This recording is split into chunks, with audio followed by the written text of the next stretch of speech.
We're back. It's time to put some balance back into your life. And we don't have Harry Powell here today. We have Sean of the House Sheen that's going to join us to break down or break up this card, given what he's been saying before, because you shared your thoughts on the big podcast, Shawnee, and it wasn't one for the memory. We have maybe a little difference of opinion on a few things, but we'll get through that as well. Corey Sandhagen took on Rob Font in the main event in the bantamweight division, looking to try and secure a title shot for himself, and I'm not quite sure he did that based off the performance. Tatiana Suarez definitely did do that in the co-main event, and we're going to look at those two fights plus all the rest of the fights on the card as well. Shawnee, not one to write home about. I always bring Harry in for a kind of a little overview of the card maybe beforehand, and it was one I thought it was an all right card. Now I liked it. I think you can get fights that were terrible, but even though some were one-sided, maybe a little bit mismatched due to short notices and stuff like that, we at least had somewhat entertainment as well. And for fights that were going to the decision, they still were somewhat entertaining.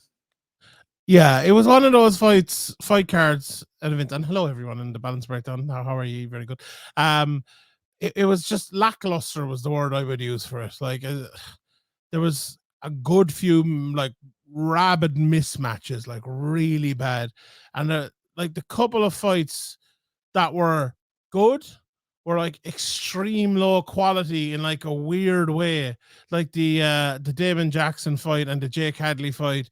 The two of them were just like they were both good fights if you look at them on you're looking over the 50 minutes, but if you actually analyze and break them down, just the quality was so low, or like the output from a certain fighter at a certain time, I think, was just so bad. But like it was one of those ones because I knew I was coming on this. I was taking notes for everything and making me concentrate on the fights that much was not a good thing, because I've kind of stopped doing that a little bit over the last while. And like there's no doubt about it, you see great quality on UFC cards like this, but the overwhelming sense when you break down a card like we're going to be breaking down now is that it's ravaged with like stuff that should not be on it.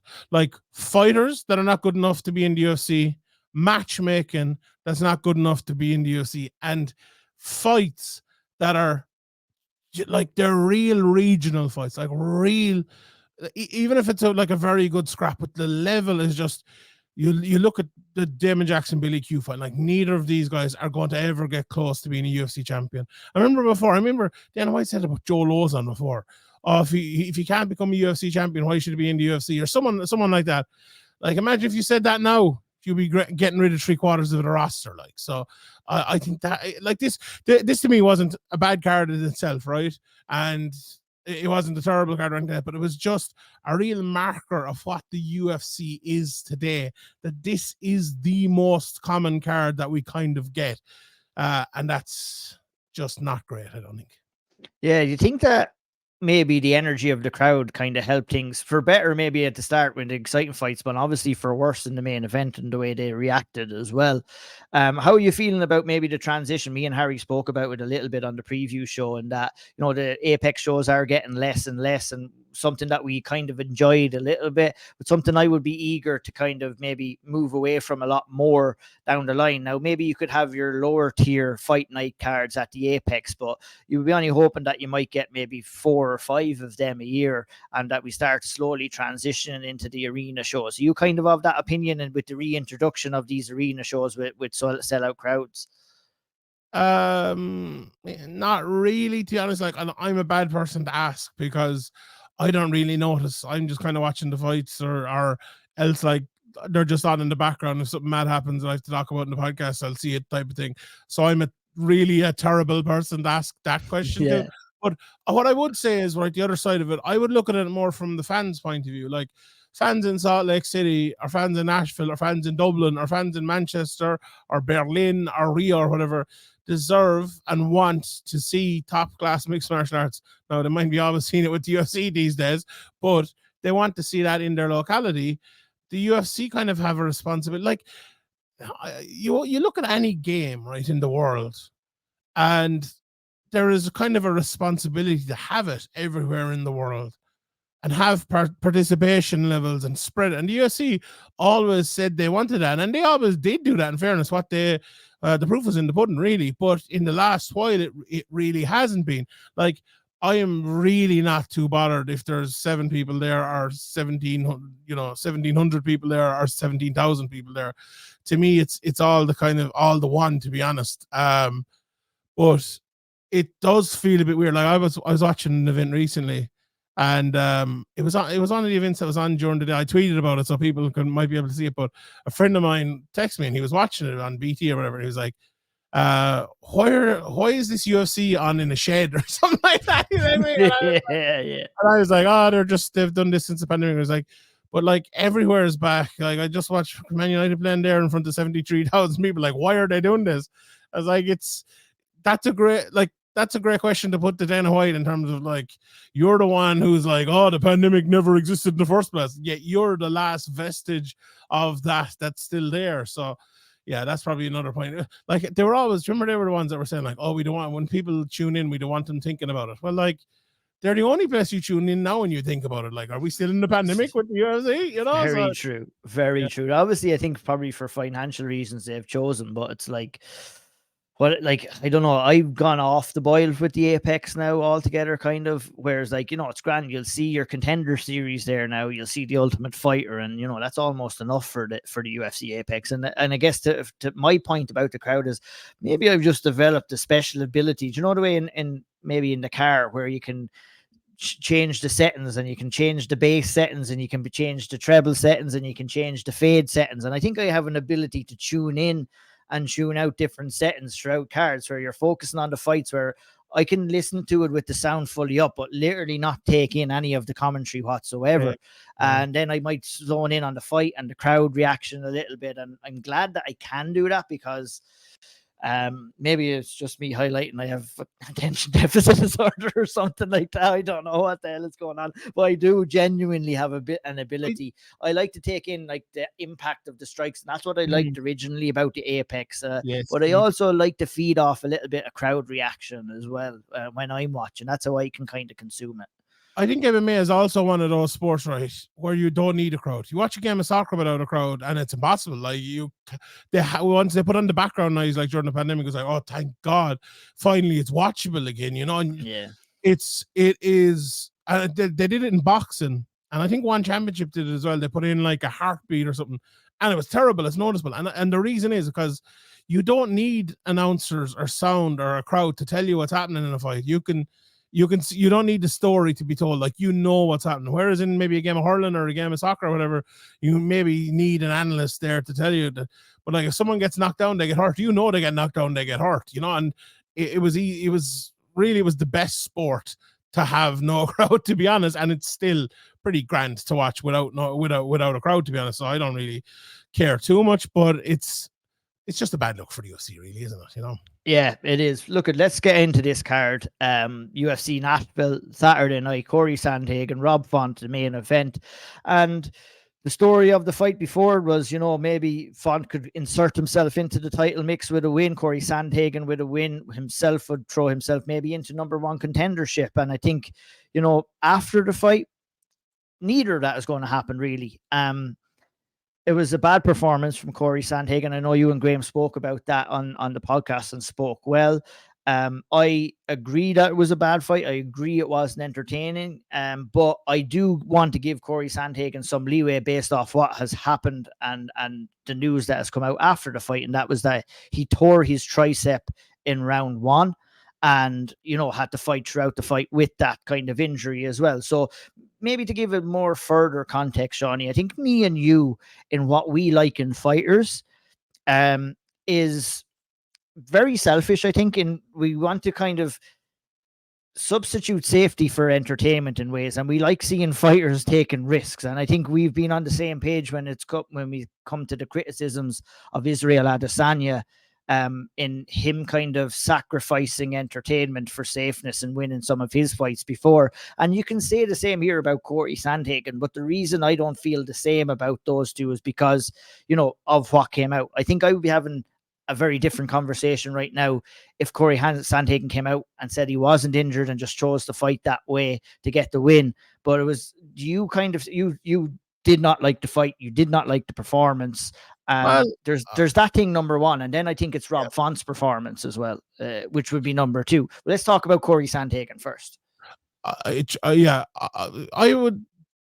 So my feelings on it, right, for Adesanya and for Sandhagen as well, I've never really criticized their winning of the fight, right? If from just the sporting aspect, great takedowns from Sandhagen, Adesanya, great jab and being safe on the outside. Like it's fantastic to do that. It's brilliant. From Adesanya's point of view, my argument always was, and you go back and listen to any of the things I've said throughout the years about him recently anyway, is that he is like on the verge of becoming a star. And if you have the likes of Jared Cannonier in front of you and there's people walking out after the fourth round, that is not a way to become a star, to take yourself to the next level.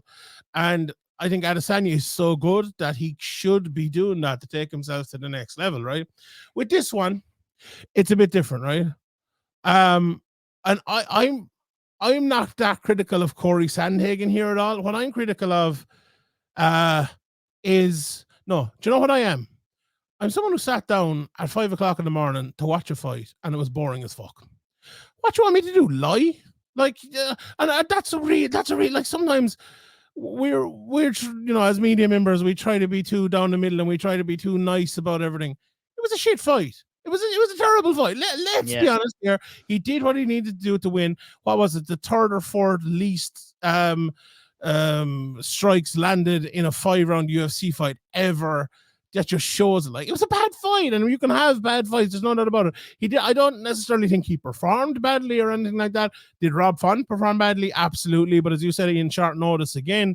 But I'm not actually criticizing Sandhagen that much, and I don't think I necessarily did here or on the big podcast. But like, it was just a bad fight. It was just one that you sit at home. It's like a 0-0 draw in soccer when you're expecting something good, and like, we cannot deny that. Like, myself and Harry did a podcast last week, Intentional Truth. There's been a lot of stuff like that recently, with the whole Wonderboy thing as well. We can say, oh, he took the right decision, but we can also say, like, well, did he? Because we know what the reaction of Dana White's going to be. Like, for Sandhagen here, he got the win, and it should put him next in line, but will it? you know? And we can't ignore that either. Right? What you and Graham are saying about Wonderboy, I think the same can be said about Corey Sandhagen, is that we won't truly know whether it was a good or bad decision for Wonderboy until we see what happens next, to be honest, and what road they do send him down, the same way as what they'll do with Corey Sandhagen. But that being said, I think with the injury, I think Sandhagen's hands were a little bit tied. But you're talking about Rob Font, who came in there and fought an injured fighter for 5 rounds and was barely able to do anything as well. And I think that criticism has to fall on his lap as well for accepting that bottom position, never really looking to try and advance or get up at all. Very rarely throughout the fight. And you look at Harry and I were talking about this on the preview, and Harry did kind of call this as well. I was kind of saying, will Sandhagen go out there and take those risks and play with fire with Font on the feet, or will he choose to kind of mix it up a little bit, or will he kind of do two things? But I think the story of this fight was told immediately in under 1 minute, and I think towards the end of the second round, we could tell how the fight was going to play out. And that, to me, is the epiphany of a bad fight, a fight that you can kind of predict. Like, I'd always do a trick with a couple of maybe casual friends or something like that, where you've seen so many fights, you can kind of see what the landscape of the fight is going to be. And Aubin Mercier in PFL had a kind of tendency, I know me and you have said it, where you can kind of see his game plan and say, look, he's happy to win a decision here. Obviously, he's changed that a couple of finishes now, but with this fight as well, we've seen when Sandhagen was relying on the takedown, only brief spells on the feet early stages in round 1 and round 2. The landscape of this fight had played out, and I think that led to the lack of interest as the fight wore on as well. Because most exciting fights are one that you're on the edge of your seat. You have momentum changes, you have positional changes, you have mad scrambles. But here it was like Corey Sandhagen was happy to take Rob Font down. happy to control his guard, happy to stay in that guard. And you had Rob Font, who was happy to just accept that position and try and go for the odd old hip escape or try and get an underhook to get up, where it was kind of easy to kind of manipulate and reverse. And then you just had this kind of boring stalemate that played out throughout the course of 5 rounds. I think what you said there about, we saw what happened in the first round, and by the end of the second round, we knew it was going to happen for the rest of the fight. That's dead on. Like 100%. I tweeted it at the end of the second round. It's like, this is the type of fight you can fast forward through. Like, if I was watching this for tape in the future, I would just fast forward through it and then turn it off, because I've seen him being able to take him down, right? And I'm not seeing anything else. Like, I'm not seeing tape on him striking. I'm not seeing tape on I'm seeing nothing. And like, I was taking notes in this fight, right? The first round, some of my notes were Font takedown from Corey, right? And then Font goes for a guillotine. Font goes for a Camur to get up. He got up, landed a lovely uppercut, got taken down again, got up quick, and then there was a late takedown from a kick from Font, right? So there was 3 or 4 takedowns in there, some uppercuts. And then for the rest of the fight, there was nothing. So I had the first round as I have in my notes too, a high level first round. It was a high level first round. I tweeted it. I had it in my notes as well, and I'd stand by that as well. But then it was the insistence. Yeah, it was the insistence of Corey Sandhagen to stay doing that, and it was the inability of Rob Font to be able to kind of create those submission situations where you might create a scramble and get back up to your feet. Having maybe he took the fight on short notice, but he was supposed to be fighting on the Boston card. So he's only fighting probably 2 weeks sooner than he should have. Maybe he's not at his ultimate peak, but it's not as if he's coming off the couch here to kind of take on.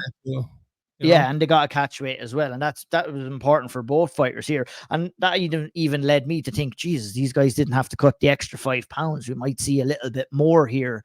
But yeah, after the first round, it just slowly kind of disintegrated into kind of nothing, really. It's weird though, because he showed in the first round he had the ability to get up, and it wasn't like Sandhagen was doing anything miraculously to keep him down. Like, there was minimal ground and pound. Like, he was just holding the positions. Honestly, Jason Herzog should have stood this up multiple times as well. Like, if you're a referee in a top level fight like that, and it's one of the 3 worst fights ever in terms of numbers of strikes landed, you have to be starting to make them fight. Like, there's no, and I blame both of them for that. I absolutely blame both of them for that. But when it's 4 rounds of nothing, just for, like, imagine if the 2 lads were standing on the feet, not touching each other for 4 rounds. Yeah, people would be going mad. People would be going insane. Look, it's Carla Esparza, Rosenami level. It's like, this was that on the ground. But we needed Herb Dean in with the yellow card, Johnny. That's what we needed. That's what we needed. But we all have this thing on the ground. Oh, the ground game is dying out. You have to appreciate the ground game. If nothing happens, nothing happens. If there's no advancement of position on the ground, I can understand letting people want to work out of positions on the ground. But if we're looking at something for 3 or 3.5 minutes or 4 minutes where either the guy attacking is not looking to advance position or the guy on bottom is just willing to accept that position, yeah, then I think, at least warnings or, kind of, try and irk the fighters in the right direction, or maybe, and like you said, even a stand-up. I mean, it's a fine balance between trying to allow someone to work out a position, but I think if me and you can see it, the ref can see it, and if everybody else is kind of booing, and not saying that the ref should be reacting to the crowd and what the crowd are saying or doing, but it's a fine line, I think. I don't know how I truly feel about that, but for a fight like this, would it made it better if the fight had been stood up? Maybe it would have, but maybe Corey Sandhagen would have stood up for 2 minutes, 2 seconds and took him straight back down again. Can you remember a big shot or a big submission attempt in rounds 2, 3, 4, or 5? No, I don't. I barely even remember a move from full guard into half guard or into side control or into mount. It sounded like this. It felt like the majority of this fight played out in Rob Font's guard, with Corey Sandhagen just doing enough to not get the fight stood up and landing just enough damage to get the fight scored, and Rob Font just doing enough not to allow Corey Sandhagen to pass or advance his position or to get off those big shots. There's a couple of big elbows throughout. Rob Font tried to land a couple on the ground, but even Corey Sandhagen kind of shelled up and defended very well, where, you know, you got right close onto the chest where the top of the back of your head is facing the elbow, and you can't really throw that elbow when you do have a guy in top position that's willing to do that. So look at, like, I would be berating it, but we have to acknowledge what we did see at the end of the day. You know, like the circumstances because of it, you know, we can talk about that now. But what we did see was not a very entertaining fight. It wasn't a fight that's going to get Corey Sandhagen a title shot. I'd be absolutely blown away if it did, no matter what was said or no matter what happened. You know, MMA has a very fickle fan base, and it's what have you done for me lately? And, you know, you're only as good as your last fight and shit like that. And I don't think a performance like that would merit. If you were to ask me, look, it's probably going to be Marabdashvili next for Corey Sandhagen. Probably a nightmare matchup for him in terms of grappling and him wanting to perform in an exciting manner, because Merab doesn't really kind of tick off the old excitement factor either in his style. But, you know, with Dana White walking out and with everybody, like, I'm a little bit more forgiving to Corey Sandhagen, because I can imagine that it would have been difficult to fight with a torn tricep. He did well to turn up injured and take this fight, because this card would have been an absolute fucking shit show. And you have to think, we're not talking about an Apex card here. We're talking about a crowd that has sold out an arena and want to come in and watch a fight or watch somebody of Corey Sandhagen's caliber. But they got a decent card, but I think they were disappointed in the very end, the way they were reacting to the fight itself. There's a big problem there with that, though, right? Because I had switched that before the final bell had rung, right? SummerSlam was on. People, the main event was still on or around that. The Nathan Diaz Jake Paul thing was on. People were switching over to see that.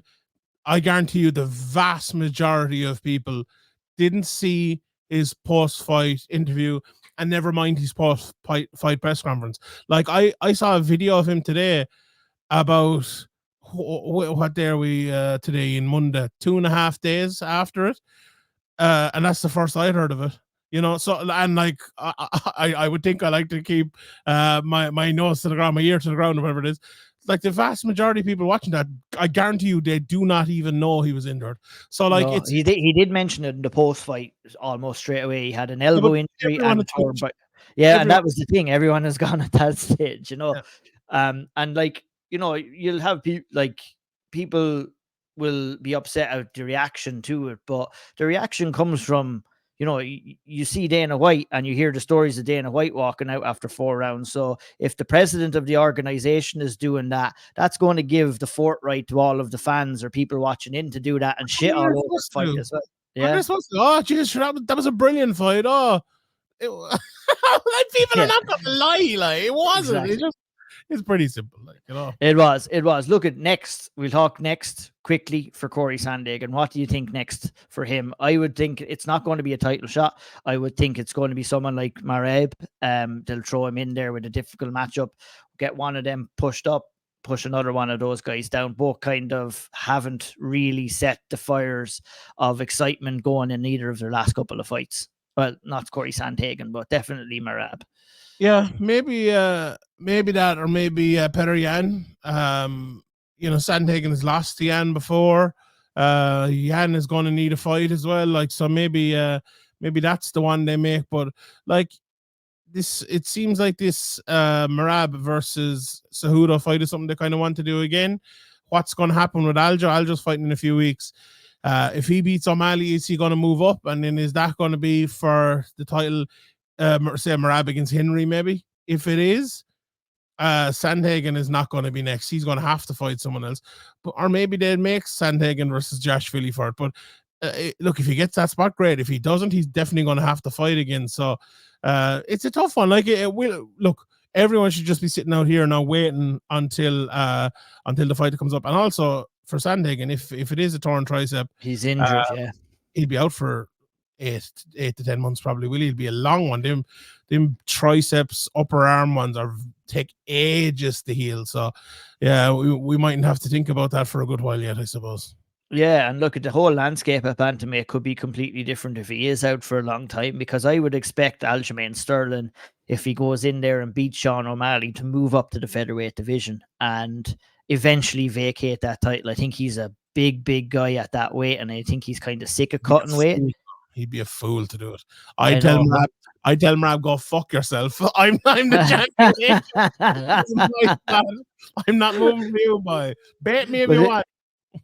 I think it could be a little bit of a merry-go-round in coming years for, like, if Volkanovski decides to move up to 155 permanently, that would make more sense for Aljo to move up. But do I see Aljo moving up and beating Volkanovski at 145? Not a chance of it. Not a chance of it right now, to be honest. So be interesting to see what does happen in the bantamweight division. Always an exciting division, even though the fight wasn't that entertaining on Saturday night. But we did get a good performance, Shawnee, in the co-main event, and that was Tatiana Suarez, who came in and performed pretty damn good against former champion Jessica Andrade, although it did equal the third defeat in Andrade's career in a row. How did you think of Tatiana Suarez's performance and how she's grown in since coming back?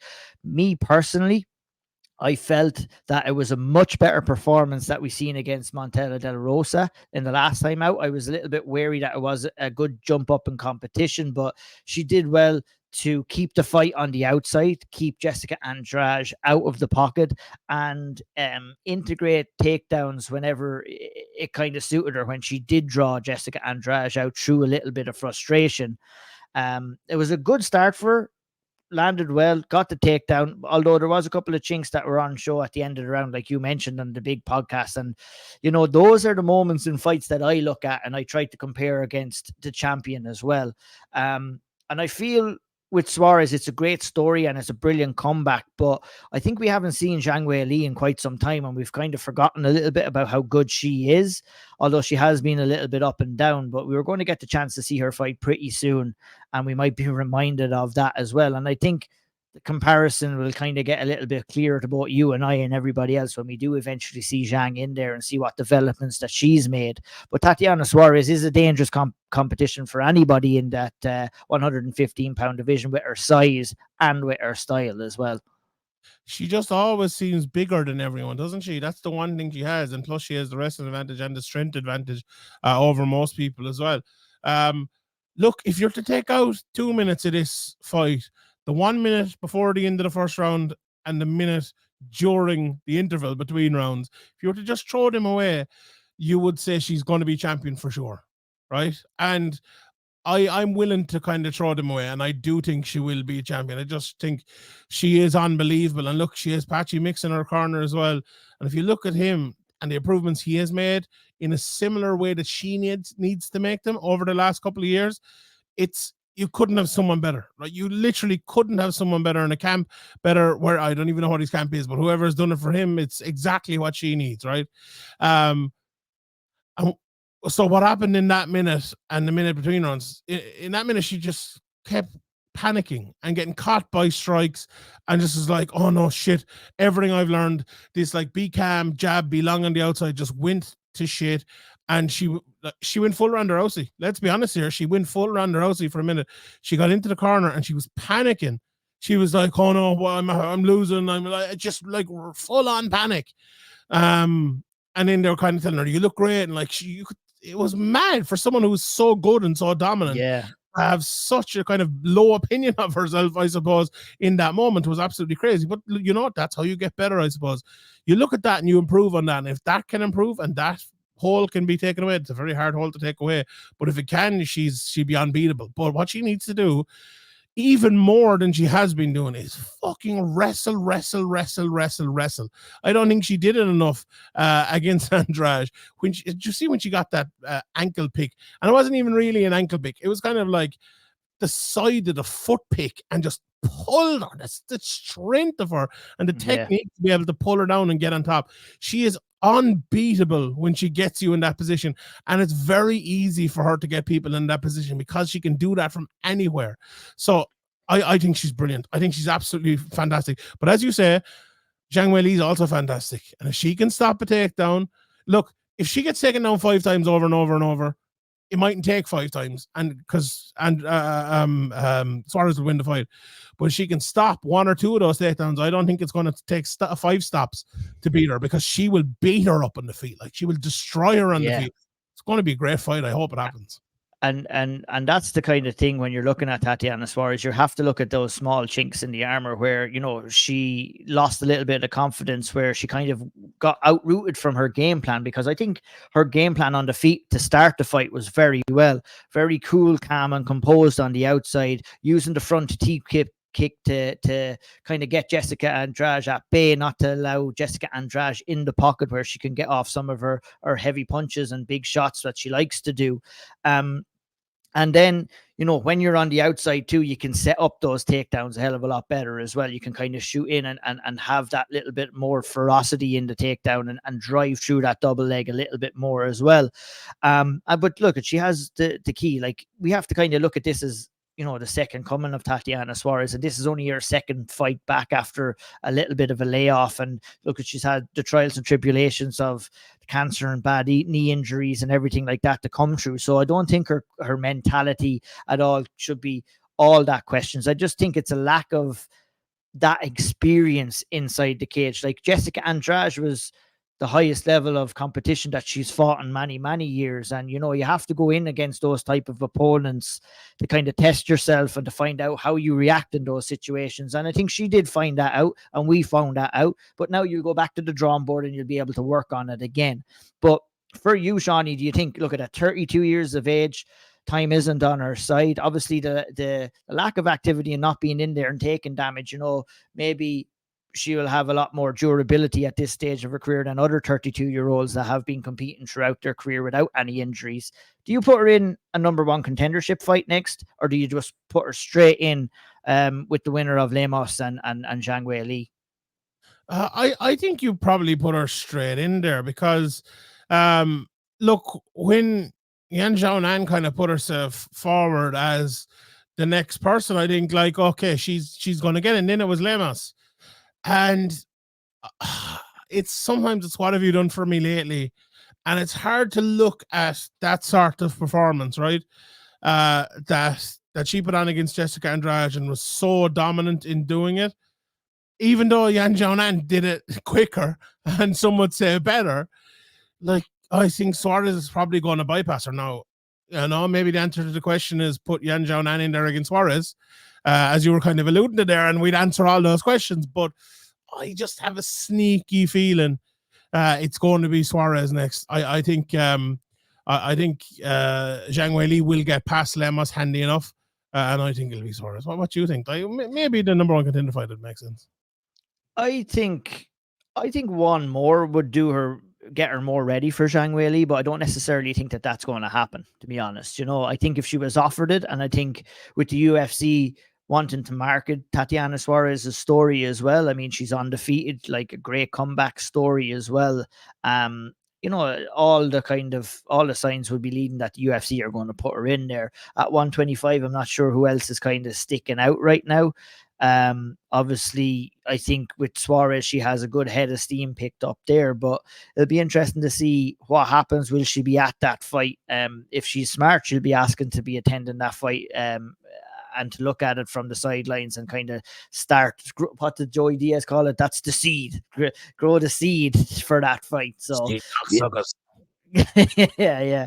But no, I think, look, at personally, my opinion, I think for her development, get one more in this year and then look for the title fight next year. But it's very hard to turn down the title fight. It's easy for me to say, and I would be very interested to see. I don't think we're going to find out too much until we see what the result is of Zhang Weili and Lemos. That's happening, I believe, on the Boston card. So we won't have to hang around all too much to kind of find what happens there, but it'll be interesting to see. Let's move on. Dustin Jocoby versus Kennedy Nzechukwu. Light heavyweight division. 2 guys looking to try and push themselves on into the top 15. Dustin Jocoby got the knockout by straight right hand, followed up with some ground and pound. The referee came in and called it. I know yourself and Graham were on the fence about that at the time. Looking at it, I wasn't completely up in arms about it, but after hearing you and going back and watching it, yeah, I mean, it's another kind of a fine line conversation between the two. I mean, let's talk about a little bit of tactics coming in here. I was worried about Kennedy's kind of wildness on the feet coming in here.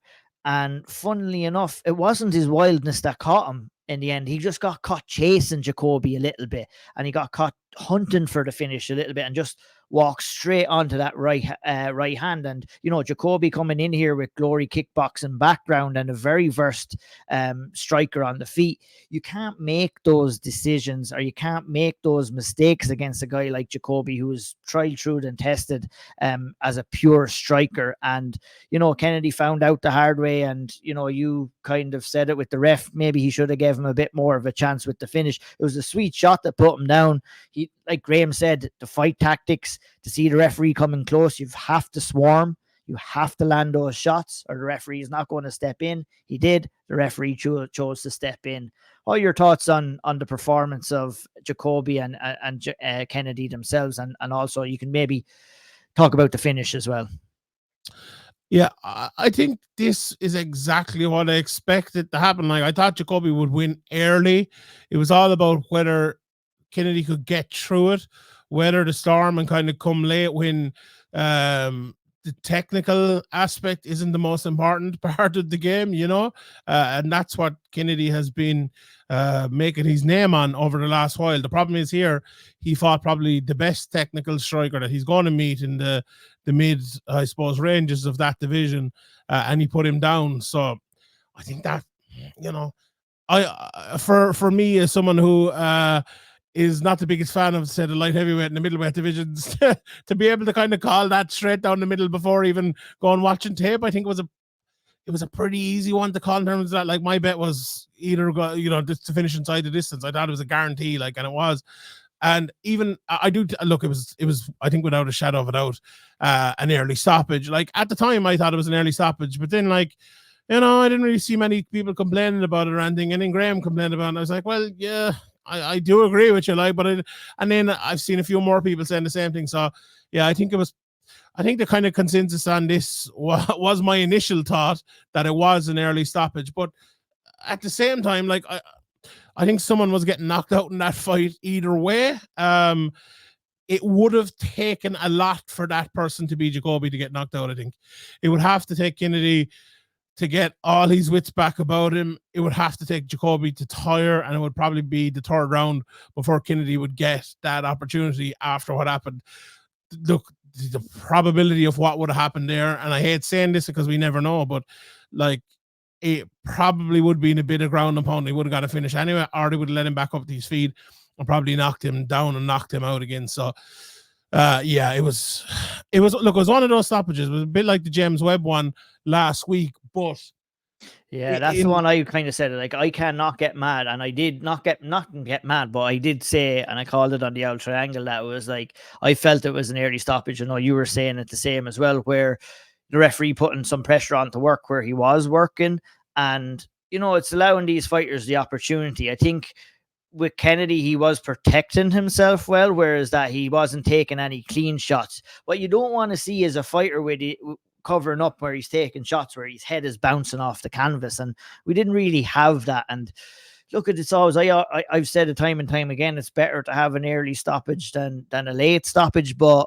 at the same time, the way Graham broke it down, when you're talking about fighter pain, you're talking about outside circumstances and financial side of things as well.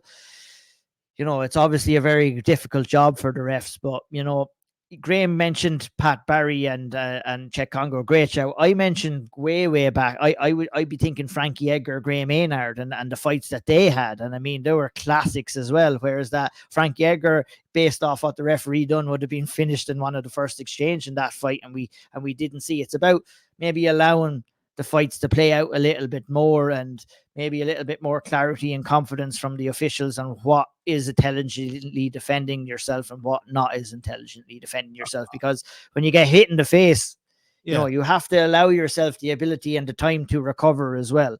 I think stoppages comes when you're unconscious, or you lose consciousness.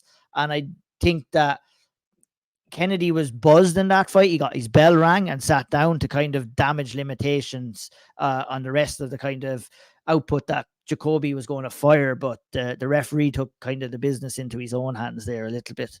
Look what happens. You get hit by a shot, right? And everyone watching at home, everyone in the crowd is reacting to that shot, the referee included. But what you also need to do is you need to react to the reaction of the shot, right? So what did Nzechukwu do? He put his hands up. He started blocking the shots. Like, that is an intelligent defense. Give him a second. Let's see then from that position if he can continue to block him. If he does, let the fight continue. If he's only punching his hands, he's not taking any damage. Let it continue. If he stops moving, if Jocoby starts getting one or two through, hitting him on the chin, hitting him on the ear, whatever, absolutely no problem. Stop it then. But you have to let that happen.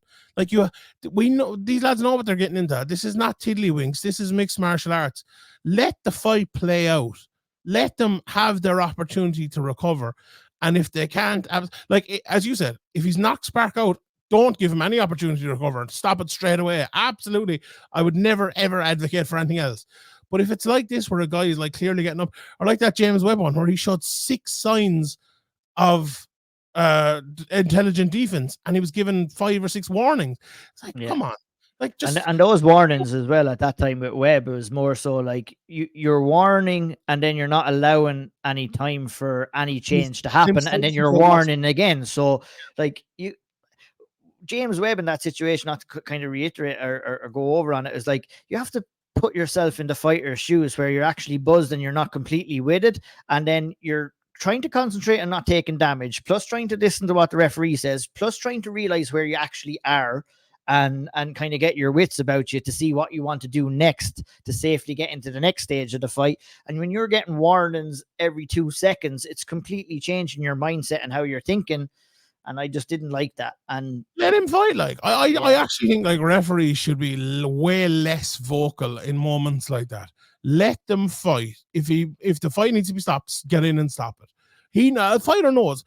Move. A fighter knows he needs to fucking move. A fighter knows he needs to defend himself. Of course, no one's going to be getting shocked by a good stoppage. Like, no one. Like, yeah, I don't know. Anyway, we could do an hour on that. But we could, but we'll move on. We'll move on to Gavin Tucker and Diego Lopes. And, you know, Harry normally does the severe spotlight. There could have been a couple of people on it, and I think Diego Lopes would have been one of those. He came in off of that loss from Movsar in his UFC debut on short notice, and came in and delivered another good performance here. He looks really exciting. It was his 20th finish in 22 fights. And, you know, those are the kind of fighters I love watching, Shawnee. This was another good performance against a Gavin Tucker who has somewhat not had the luxury of his career taken off inside the UFC, whether it be injuries, whether it be bad performances. But, you know, that's not Diego Lopes's fault. yeah. And he got the juju down in the Edmonton event. I've told that story time and time again. What do we think about Diego Lopes at 145 pounds, Shawnee? He's a dangerous guy. When you can finish guys like that, you're always going to be dangerous. Yeah, I like his. I've always liked Gavin Tucker as well, to be honest. But yeah, I like his. I like his style. He's a fella as well. But as you said, in 28 fights at 28 years of age, that's good. That's kind of the mark you probably want to be hitting. And you know, okay, he lost to Vilev last time out via decision, but in a UFC debut, that's not a big issue, I don't think so. I'm looking forward to seeing what he can do next. It was obviously a lovely finish. He could. What I thought was lovely about this was he could see the takedown coming, and he kind of pulled guard / flying triangled him before the takedown even came. Like he almost had the counter there before the takedown even came, and it was beautiful. Good sense of awareness. And this was after taking a savage nut shot as well at the very start. That was clean. Like, that landed with such a slap. I was like, that wasn't a nut shot at all, because, you know, you get the slap of it, the inner thigh. I was watching it with one of my friends. I was like, geez, I don't think that hit at all, but it hit clean and square in the cup. And I was like, oh, that slap came off the cup. That's going to be nasty. Fucking recovered in less than a minute. He was back out there again. I was like, holy Jesus. And then went on to get the finish as well. And look at the setup, the transition into the flying triangle, which ultimately locked up the armbar for him eventually. Really, really slick. I was very, very impressed by this guy. I was looking forward to seeing, because sometimes we can see guys coming in with nothing to lose on your debut, Sean, and then don't really kind of transcribe into their next one when they do get like maybe a little bit lower competition. But it definitely did for Diego Lopes, and he's a guy that is going to be a very exciting addition to the 145-pound division, I think. Yeah, 100%. I hope they make matchmaking right as well. Like we will obviously talk later on about some of the matchmaking here, but like you just hope that they do give him the kind of give him a jiu-jitsu guy or give him an exciting type of guy on the feet who he's going to have an exciting match with, like, you know, and they'll probably give him Bryce Mitchell now or someone. Like, oh, come on. But you never know. He might triangle him too. Yeah, let's talk about matchmaking in the next fight, and that's Tanner Boser and Aleska Camur. And I feel like from a matchmaking perspective, definitely there was an experience advantage here for Tanner Boser with Camur fighting 8 fights before this fight. Tanner Boser himself 30 plus coming into this. And I mean, Tanner Boser threw everything but the kitchen sink at Camur in this fight and couldn't get him out of there. I think we know Camur has a good chin, but started well. Took the fight, I believe, on short notice, but, you know, started to slowly fade, and the writing was on the wall pretty early. Like, talking about kind of knowing what the landscape of the fight was going to be, I think after the start of round 2, when Tanner Boser decided to pick the pace up a little bit, it was fairly one-way traffic for the Canadian, who needed a win, only 1 win in his last 6. So maybe this kind of matchup was constructed maybe for him to go out there and get that win and keep him there on the roster 1-on-1 now in the light heavyweight division. But not a guy that I could see really transforming or moving up the ladder at 205 at all, Tanner Boser. No, it's a guy who will never be that against a guy who's now probably proved that he'll never be that with this result. Yeah, it was terrible fight. I thought very low level stuff. There was a point in the third round, I looked at the both of them and they were like, these are 205-pound guys and neither of them has a mark. And it was a full, basically 20 or 15 minutes of stand-up fight. It's like, that says it all. It's just so low level, like so low level, almost shocking. And like, you're happy for a guy like Boser, I suppose, who's, you know, done a lot outside of the UFC and has paved the way, I suppose, you know, when not much was happening maybe in Canadian MMA, and fair play to him, he deserves the spot. But, you know, he's fighting a guy here with 8 fights in his career before this. Like, I can't believe this is on a UFC main card. Very poor stuff. Very, very poor.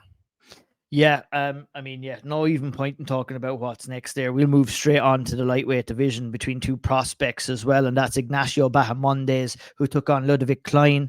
A great fight on paper, which turned into a relatively straightforward win for Ludovic Klien by unanimous decision in the end, Shawnee. And, you know, I was a guy who was pretty high on Ignacio Bahamondes, obviously producing some fantastic knockouts and submissions. Deserved this shot against Klien, who's another great prospect in the lightweight division on a good win streak as well.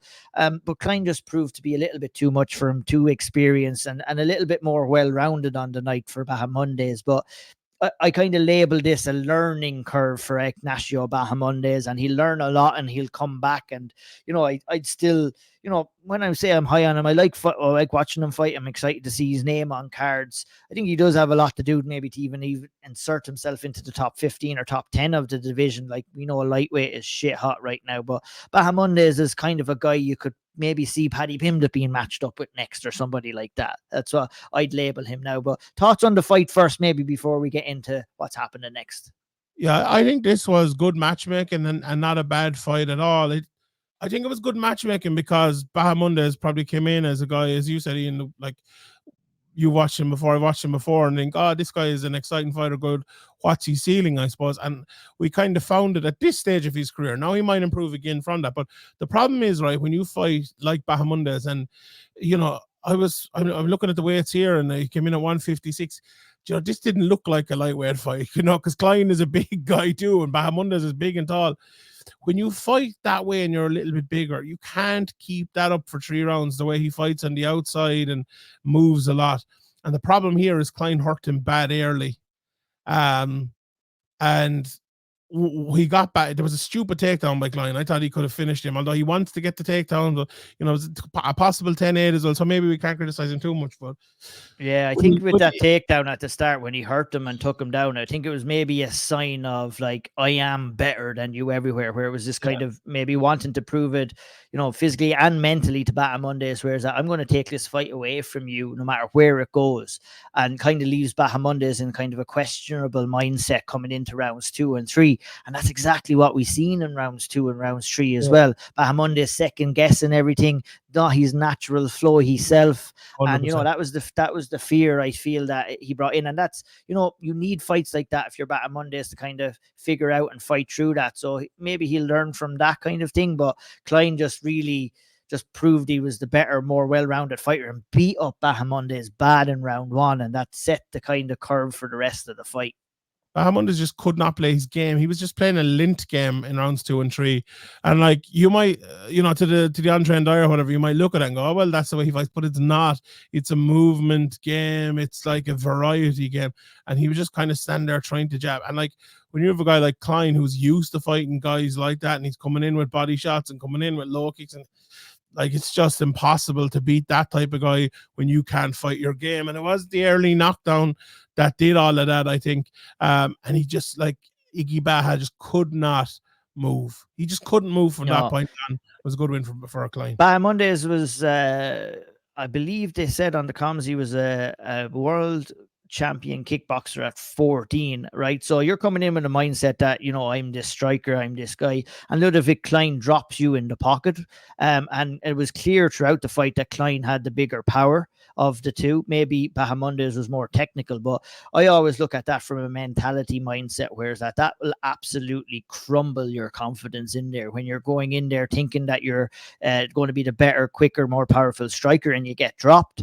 That's not good. And then you get dominated on the ground when you do go there. So that you're kind of, for lack of a better term, fearful of getting taken down, which is going to take so much away from your overall game. And Bahamondes' game is this, like you said, this flowy movement on the feet, which can transcribe into kind of flowy grappling as well, where he's more of an opportunistic kind of a fighter, where he sees these openings, goes for openings, where Ludovic Klien was having none of it on Saturday night. With Klien, with a performance like that, a couple of wins in a row now, Shawnee, do we look to try and give him a little bit of a chance inside the top 15 at lightweight now? What do you feel should happen next for him?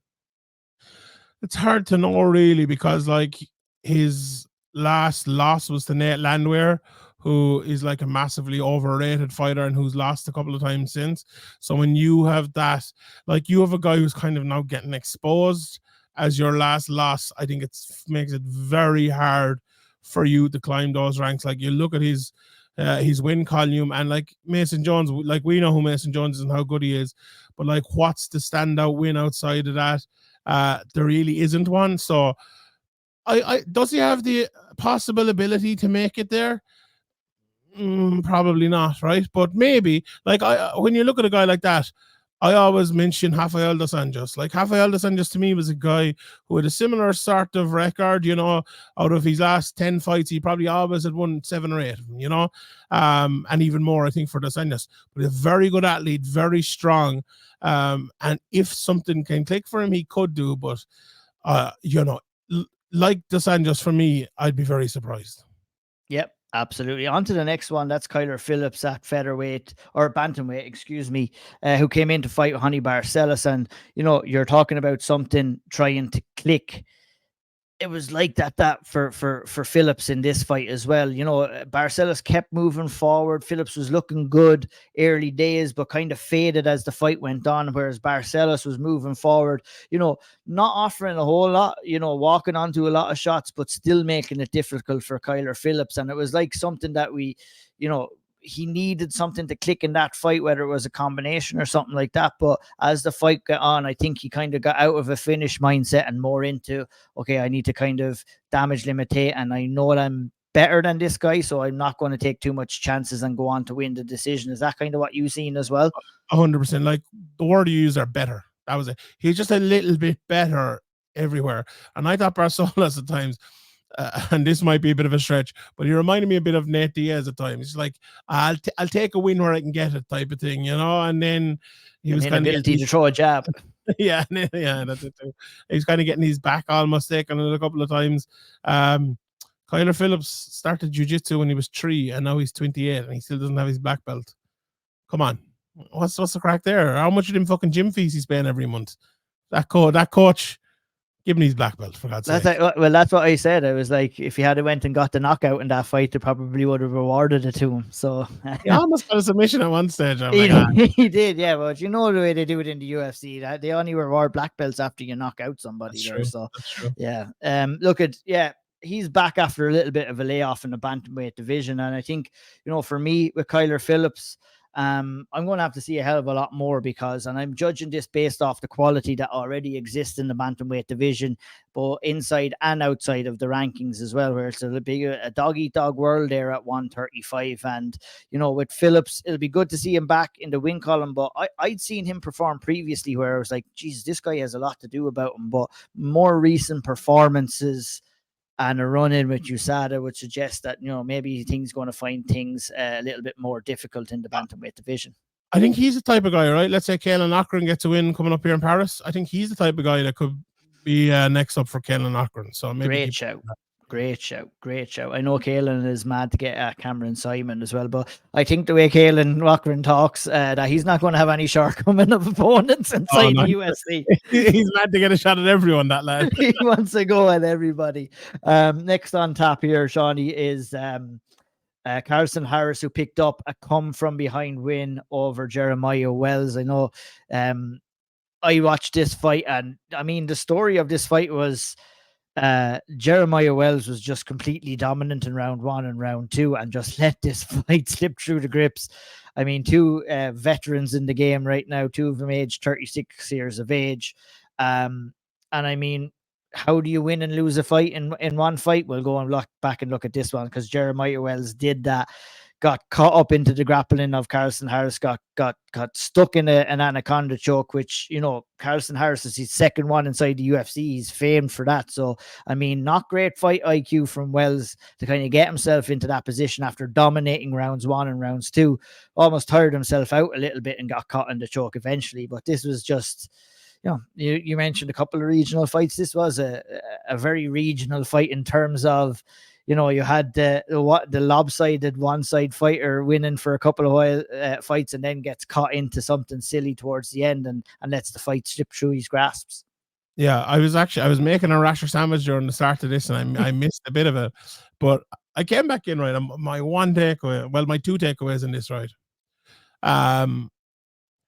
When you see guys, right, kind of hitting each other probably as hard as they can hit each other, and not a sign of either of them getting knocked out, and then one guy gets submitted by making bad mistakes like multiple times, that is a real sign of like low level. It's a real bad sign of low level when the striking is bad, and then one guy gets submitted. Like anyone who gets submitted in MMA these days, unless it's someone very, very, very good and there's something mad as that, like if you're getting submitted by Carlson Harris, a poet from 1852, you're like, it's going to be an issue.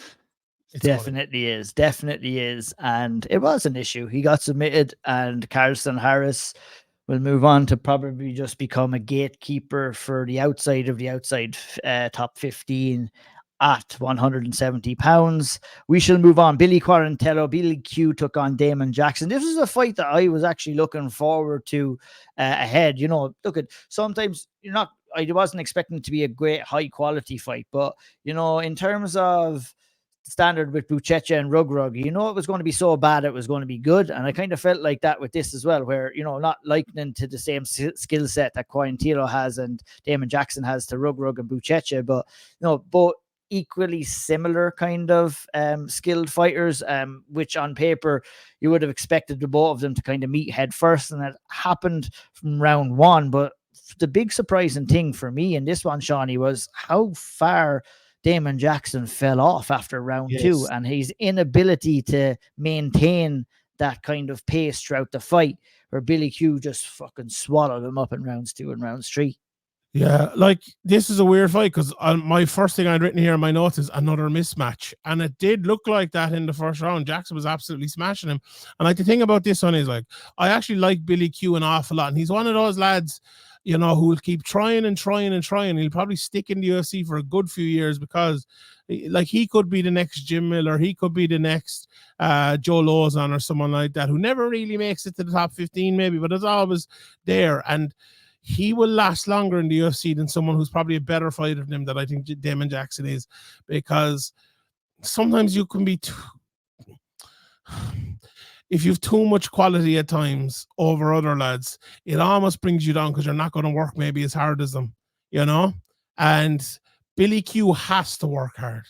It's like Roy Keane used to say, well, I wasn't the most talented guy in the world. What I had over all these other lads was I worked harder than every single one of them. And that, I think, is what Billy Q had in this. Because why did Jackson slow? Like, well, you can probably all answer that question for yourself. Like, it was weird because, like, there was a stage in that second round where Billy Q was winning. And you're like, how was he winning this? And then he was winning early. Jackson kind of did come back a little bit late, but I think the decision was a good one. It was a fun fight, like a really fun fight, but like a really low level fun fight. It's the type of fun fight that like shouldn't be happening in the UFC. If we're being honest, again, not like I don't want to be too negative on or anything. It was a good fun fight, but like you look at it and go, well, Billy was very bad in the first round. Damon Jackson didn't have the ability to, I suppose, go an extra step and get the finish. And then he just, as you said, he died a death. And then Billy Q's just hard work took over, even though he didn't have as much quality as Jackson. So, the reason it was fun was because of the issues that both lads have. Yeah, I would agree too. And in ways it kind of, maybe made the fight a little bit better with Damon Jackson kind of falling off a cliff as well, because I think obviously if he had to been able to maintain that kind of level of pace and everything like that throughout the fight, we would have seen just a carbon copy of rounds 1 in round 2 and round 3, and Damon Jackson might have went on. I was very surprised because I've not seen Damon Jackson fall off like that in fights before, but look, at these things happen in MMA. Next on the agenda, Shawnee, a 125-pound division. Cody Durden took home a win at short notice over Jake Hadley. Another defeat inside the UFC for Jake Hadley. And, at this stage, without being too critical, it's time that we're going to have to start questioning Jake Hadley and his performances inside the octagon. Obviously a mistake against Nascimento led to his first UFC loss. A couple of mistakes in this fight against Cody Durden as well. But I think it's something that me and Harry cited in the preview show, is that what we haven't seen from Jake Hadley yet is his ability to transform from the regional scene into top level mixed martial arts inside the UFC. Whereas that you can't be a one trick pony. You have to have an ability to switch it up and have multiple game plans. And I feel that with Hadley, it's pushing the pressure on the feet, walking forward and shooting for that takedown. And when that doesn't work, he doesn't seem to have any other answers. And I think that played very true here, where he was going through spells winning the fight on the feet, even though he did get a bad cut opened up after an elbow in the first round and stuff like that. But he had success on the feet. And at times when you felt he should have pushed forward more on the feet, he decided to go for a takedown and get sprawled or get reversed or kind of take away some of the momentum he has. And it was a mixture of maybe an inability to switch up his game plan plus bad fight IQ, which ultimately equaled a unanimous decision loss at short notice to Cody Durden. It was one of those fights that was just so frustrating to watch from Jake Hadley's point of view. And honestly, you said fight IQ there, and I think that's a large part of it. Maybe 50-50 with just the mentality thing. And maybe what you said there, I hadn't thought of it. Maybe you're right. Maybe he's still fighting kind of as a cage warrior champion, and when you get to the UFC, you can't do that. You have to realize the challenge is different here. It's something very, very different. And you're going to have to rise to that different challenge. You're not always going to be able to be the front runner. You're going to have to change things up. And he didn't have that ability to change things up. And it's one of those fights. You look at it, right, and go, who's the better striker out of the two of them. You'd probably say Jake Hadley, even though he probably lost the strike, and especially in the first round. So who's the better wrestler? Okay, you probably go Durden, right? He's the wrestling background. But like, did he dominate Jake throughout the fight in the wrestling? Like, could Jake have taken him down a couple of times? I think he probably could. Like, who's the better jiu-jitsu? I would say Jake. Like, it's the middle, it's the game planning, the doing the right things at the right time, making the right decisions that were the issue for Jake Hadley. Like, and I thought the biggest thing was the third round. Because okay, look, he lost the first round. That can happen to anyone. The second round was close. He came back. Credit to him. But the mentality to start that third round, and you're 4 minutes in, and you're probably just about losing, and then you lay on your back and you take 10 shots to definitely seal the round for the other guy. That's a real bad sign. That is a horrendous sign for a fighter like that. Like, and I know all three judges did give the second round to him, but it easily could have been 1-1. You have to forget about that for a second, because no one knew at that stage. Honestly, Jake Hadley, the best thing for him, right?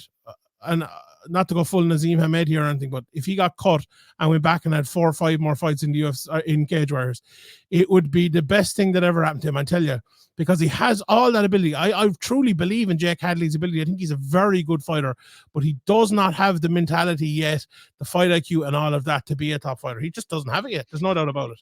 Yeah, and a big point that you kind of relied on the big podcast with Graham as well was that mentality of Hadley as well, and getting almost too wound up. I think as a fighter, like, I mean, to kind of explain for anyone, like, when I went through a fighter, like the range of emotions that you go through, you know, on the lead up to a fight, but especially on fight day, you're talking about, like, I went through every single emotion: happy, excitement, nervous, afraid, you know, loads of different things are going through your head, fired up, angry, you know, you're getting you're going through this balance of emotions. And that's why approaching the mental game is so important as a fighter, because you have to be able to kind of rely on and kind of counter focus on certain levels of your emotions before you fight. You can't get too wound up, or you're going to get an adrenaline dump. You can't be too relaxed. You know, I've heard some fighters looking at they've fallen asleep before fights, and it's like, that's not good too, because then you're not going to be able to get your body fired up as much as you would as well. So, you know, I didn't master it. I just went through the fucking run of emotions myself, about 10 or 11 different emotions. But it's how you deal with that and what your focus is before the fight, but also how you channel your emotions when you actually get into the octagon as well. Nerves are real. Nerves are always going to exist, but it's how you channel the nerves, or how you channel the anger, or how you channel the fear into kind of maybe laser focus once you get in there. And it's such an important factor when you are a fighter. And it seemed like you said, you know, maybe Hadley was a little bit too wound up going in there, where you can get an adrenaline dump, or you can just kind of maybe be reaching or pushing or forcing the action a little bit more than you should, rather than approaching it in a more calm, relaxed, kind of zen kind of mentality as well. Yeah, I think that's exactly it with him. Like, he needs more experience, really, and that's it. You know, he just needs that. He's a guy, you know, we always say, like, I needed a loss. And he's had 2 of them now. He needs to learn from those losses and take it forward. Because if he doesn't learn from it, if he goes in head first to his next fight, he'll lose again. You cannot keep going into fights like that and expecting to win. You just can't do it. No, we can't. And it'll be interesting to see with Jake. I mean, you know, we'll talk about what's next or not. Is it a couple of fights outside the UFC? Is it maybe lower end competition at 125? But there isn't that. Like I said, I spoke about Paddy Pimblett, Sean, and the same can go with Jake Hadley here. There's not too many fucking easy fights at 125 inside the UFC right now. And that's what fighters also need to kind of balance with themselves as well, is like, you need to allow yourself the time to develop too, and you have less time to develop when you're fighting better competition inside the UFC, where it can actually play more of a detrimental role in your career, more so than maybe grabbing a couple of fights outside the UFC as well. It'll be interesting to see what happens with Jake Hadley. We'll move on. 2 fights to go. We'll rattle through these relatively quickly. Next up is your boy Sean Woodson, who went in and took on Dennis Bazukja at short notice. And I mean, yeah, bit of disparaging kind of or the discrepancy in talent here is the word I was looking for, with Sean Woodson. Just clean, technical on the feet, smooth, dominant in the grappling as well, with Bazukja, who just wanted to steam forward, seemed to throw a lot of his time and energy into round one to try and get Woodson out of there, and kind of, that kind of had a little bit of an effect on these cardio throughout the fight. But it was Woodson's work here, and I just love watching Woodson fight, how smooth he is, the way he uses his length. But we need to see him more in there, Shawnee. That's the key with Woodson. It's been too many times of inactivity for one reason or another now for Sean Woodson inside the 145-pound division. I love to watch Sean Woodson fight. Like, he's one of these fighters. He's just a little bit different. In a world where every fighter is the exact fucking same, he is different, right? And I love to see it. Look, this was a significant mismatch. We have to give props to Dennis Bazukja coming in short notice and all for this one. But look, he is a guy who has more fights than Sean Woodson, so it's not exactly a thing of like a young fighter against a fighter who's been around for a long time or anything like that. So yeah, it was Sean Woodson's fourth opponent for that card. He had 3 fights before that fell out. So credit to the UFC, they have these guys are willing to come in all the time. But we saw the result of that. It was a little bit of a gulping class between the two. Yeah, 100%. And like when you see a guy almost getting Camur'd, again, that's a surefire sign it's not the highest level in the world. And Sean does what Sean does. He was boxing him off. Dennis was whiffing on his power. Just easy second round in for Sean again, and the grappling. When he decided to grapple with him and he won that as well. Yeah, no, you know where it was kind of going from there, and it was, I know we'll get to the first fight as well, but that was similar enough. I thought it was even more of a mismatch, maybe you could say. Yeah, let's get to that right away. So that was Almabaev, who came in and took on Osbourne for his UFC debut.